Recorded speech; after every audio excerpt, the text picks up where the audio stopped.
how to make money in Pennsylvania. Is it a deed or is it a lien? In this video, I'm going to show you step by step how to make big money in Pennsylvania.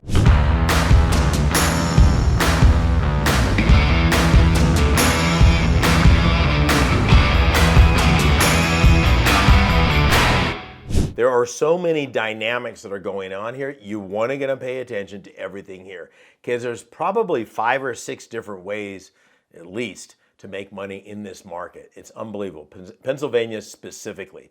Now, again, you know the drill on this. I got to stop and say thank you.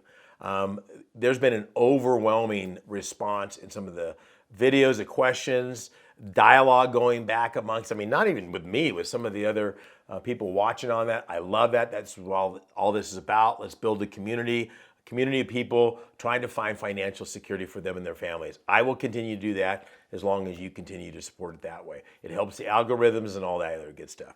All right, let's talk about Pennsylvania. It's just not the Declaration of Independence signing, crack Liberty Bell and all that good stuff, brotherly love. It is a phenomenal tax deed state. So let me explain what that means. A property tax deed means somebody hasn't paid their property taxes in typically a minimum of 4 years. So what that means is they've been behind on their taxes and the property taxes, and the county says enough's enough. And they go ahead and put that property to sale.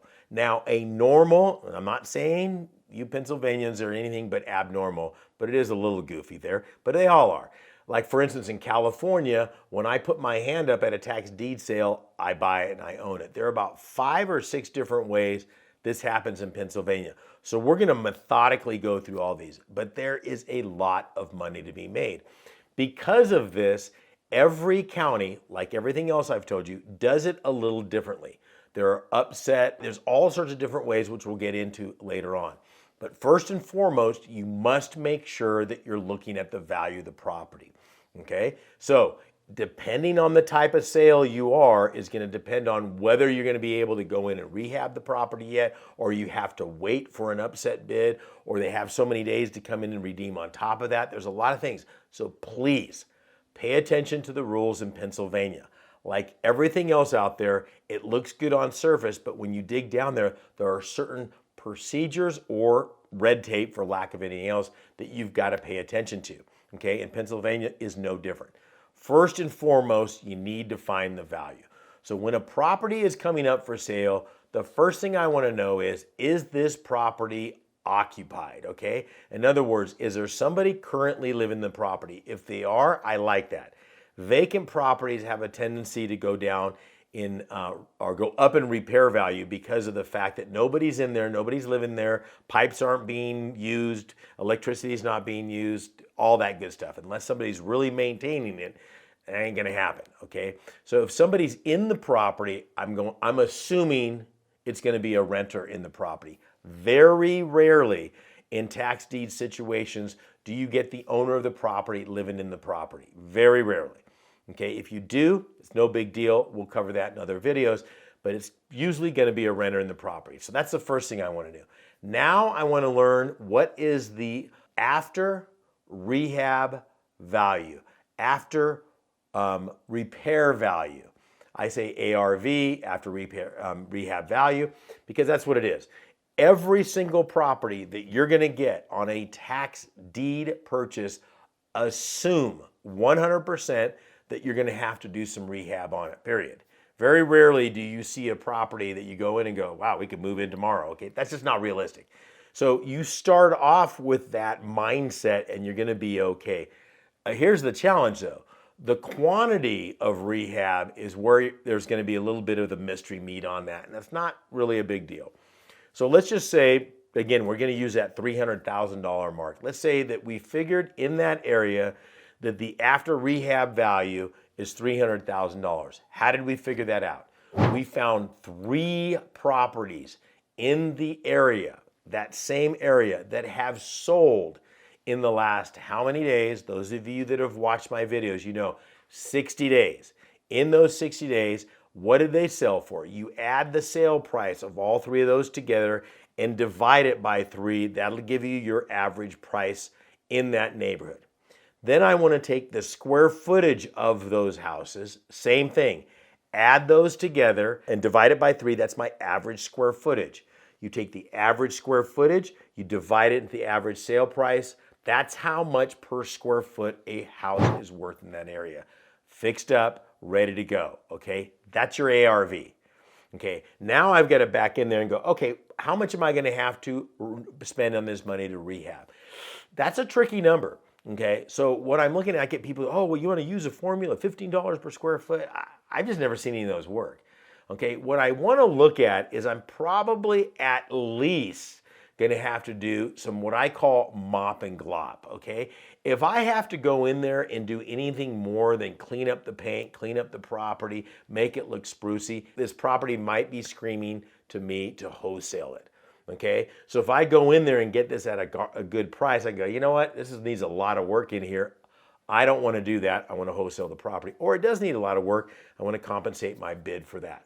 Okay, that's where I'm going to. I want to find out what those values are. Now, the process of purchasing that property, I've got to establish how much I'm going to be willing to pay that property. So let's say that $300,000 property opens at $15,000, maybe even less. That's going to be a little less, but we'll just use $15,000. So I say, hey, okay, hey, my max bid that I'm willing to contribute into this property is, say, $75,000. $75,000, let's say $45,000, $50,000 in rehab, maybe less for wholesale, maybe a little more if it's run down and more. I'm still really okay. So now that I've established all that stuff, I've got to figure what type of a sale are they having. And this is where it gets tricky in Pennsylvania, and you need to be careful.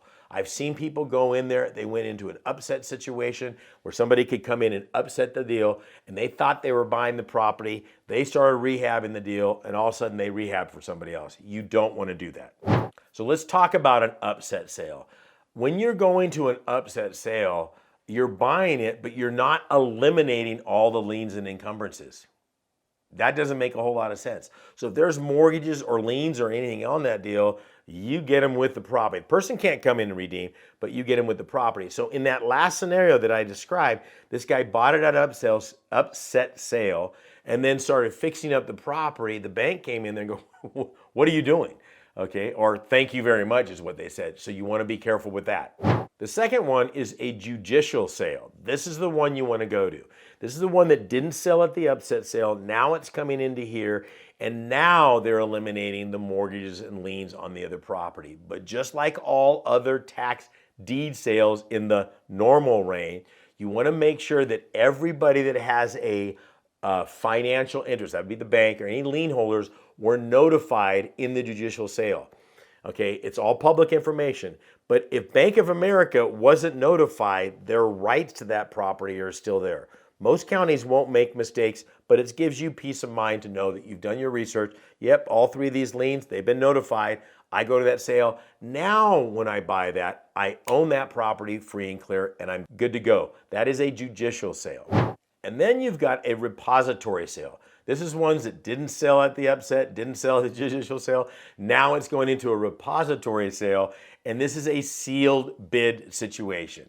Okay, you're probably asking yourself at this point, why do they have so many sales? I don't know. Okay, but I know that it is an opportunity to make a mistake. So make sure you know specifically what type of sale you're going to. That's a repository sale. Premium bid sale, like everything else in the country, it goes to the highest bidder. All of the liens and encumbrances are wiped out. So in this particular situation, they're going to offer the property at a set price. Who's ever willing to pay that price is handed what they call a tax deed to the property. Every single one of these scenarios are going to require you to go in and clean the title. Now, this is where people look at me and go, wait a second, I thought I bought the property, I own it free and clear. You have, but you're in the timeline of a process. The county can't clear the title because judicially it hasn't been foreclosed on. Now, don't make that to a judicial foreclosure. Legally, it hasn't been sold. So how could they clear title if legally it hasn't been sold yet? So it has to be sold, and then you have the opportunity to clean the title up. One of the things that you'll see in Pennsylvania and other places on the East Coast is you'll see a county official come up and say, This property is a family-owned property and they're trying to clear title. Please, nobody bid on the property. So they'll bring it up for sale, somebody will sell it, and they'll move on. There's nothing that survives this. And so this is a very clean way, no pun intended, for the family to clean the title on the property. Nothing survives it. So you've got these properties on the East Coast with 100, 200, maybe even 300 years of title on it, and this makes a clean start. So you'll see some of that out there. Now, again, one of the things you might take away from this is, wow, Pennsylvania is very complicated. Yes, I love that, because most people will look at that and go, and they don't want to go forward. I want you to go forward. I want you to dig into this. Make some money. Pennsylvania offers great opportunity. Look, there's a lot going in there. Just in a 10-minute video, I can't possibly cover everything. So guess what? I'm going to give you a free video. If you would like free training on it, got some brand new stuff on that, you click the link down below, higginsmethod.com. I've got complete training plus free materials for you to read. I'll send it to you in a PDF and everything's good to go. This is Saen Higgins saying God bless and good luck.